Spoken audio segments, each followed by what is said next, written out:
आगे या बनई सहबोगे अमाइयो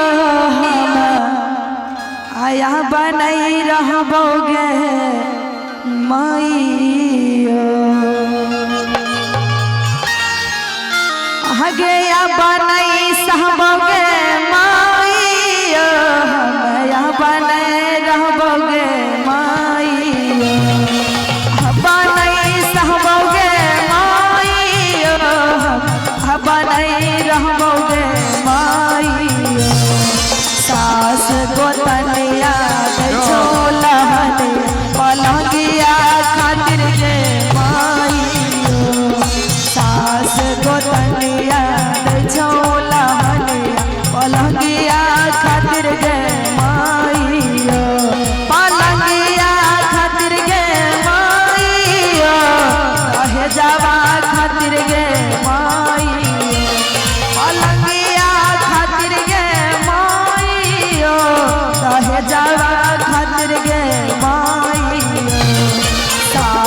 गोतनिया झोला पलंगिया खातिर गे माइयो सास गोतनिया झोला पलंगिया खातिर गे माइयो।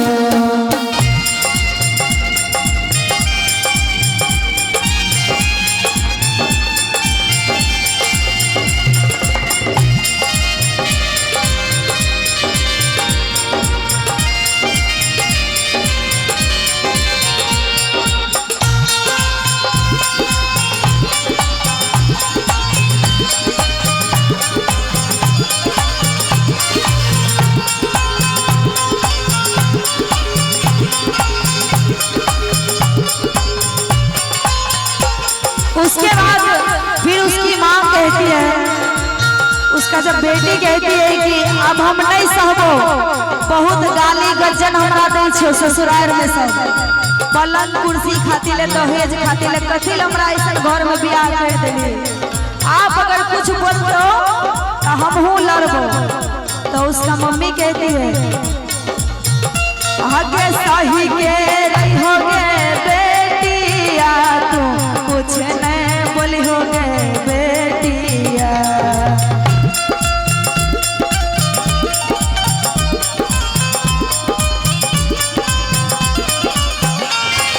सही के रही होगे बेटिया तू कुछ नहीं बोली होगे बेटिया।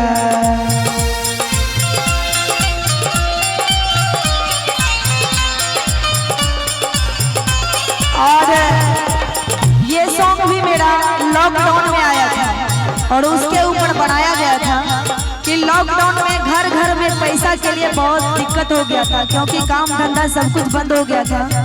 तो उसी ऊपर ये गाना बनाया गया था। लॉकडाउन में उसकी बेटी जब कॉल करती है तो माँ कहती है आगे लॉकडाउन हट दही टेबुल कुर्सी पलंगियो देबगे बेटिया लॉकडाउन हट दही टेबुल कुर्सी पलंगियो देबगे बेटिया।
सास ससुर की कहे छे सुनबे बड़ा गौर से हमर चाची सब ई गाना के।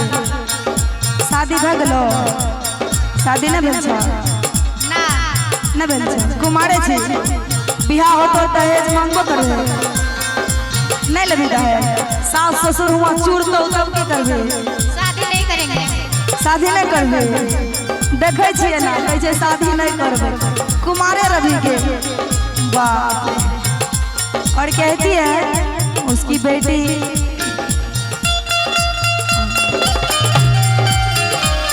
सुनिएगा भैया एक मिनट। हगे फिर जागो तारे जा सासू जी हमर फरमैसिया करोगे मैया।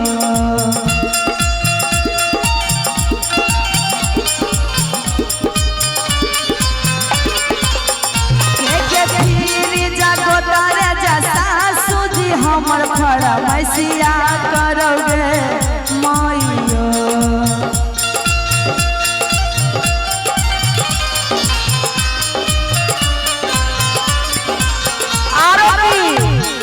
ओकर माई जब बेटी के बियाह करे रहे तो मरवा पर जमाई के कहल गए वहां का एगो सोना के चेन दे, मतलब गछबे केलकै रे।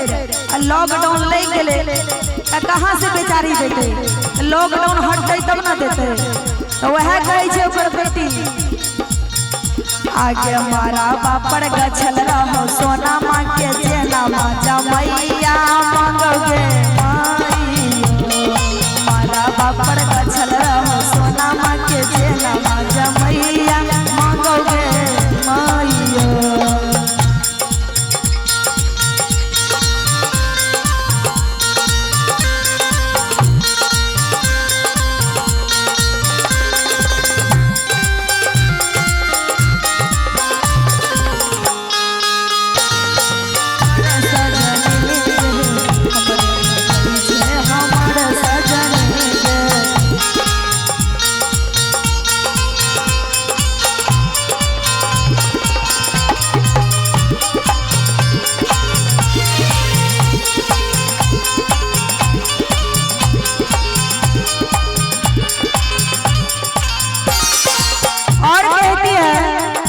उसका सासू जब सुबह सुबह उठ के और सूरजो ने उगै छै तखने उ बुढ़िया उठै छै। ओइ पुतौ के एते गायर दै छै की कहो। त कहे छै आगे 4 बजे उठ के बुढ़िया हमारा रोजे गरिया बोगे मैया।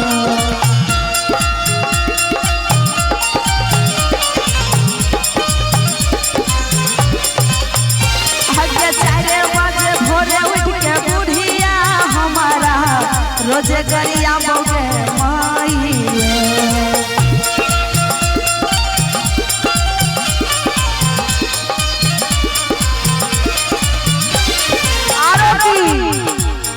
ओकर गोतनी जे रहे छे तनी बड़ा फैमिली घर से रहे छे, बड़ा मातबर घर से। एगो बेलो चोकला खातिर बेचारी को उलहन दै छे। माई कहे छे बड़ा कन कन के आगे बेलहना चौकला खातिर गोतनी रोज उलहना हमारा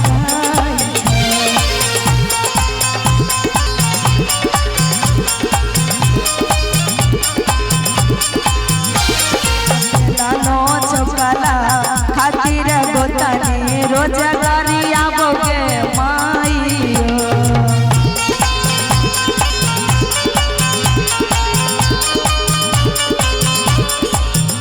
हगे अपन सहबोगे माइयो हमें अपन रहबोगे माइयो।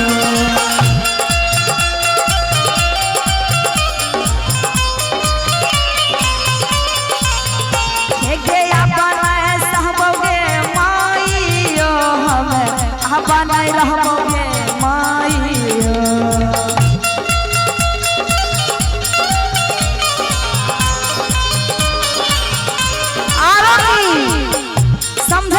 चाची अरी गाना के बुझे छिए ना त कहे छे आगे सास गोतनिया दे छोला हने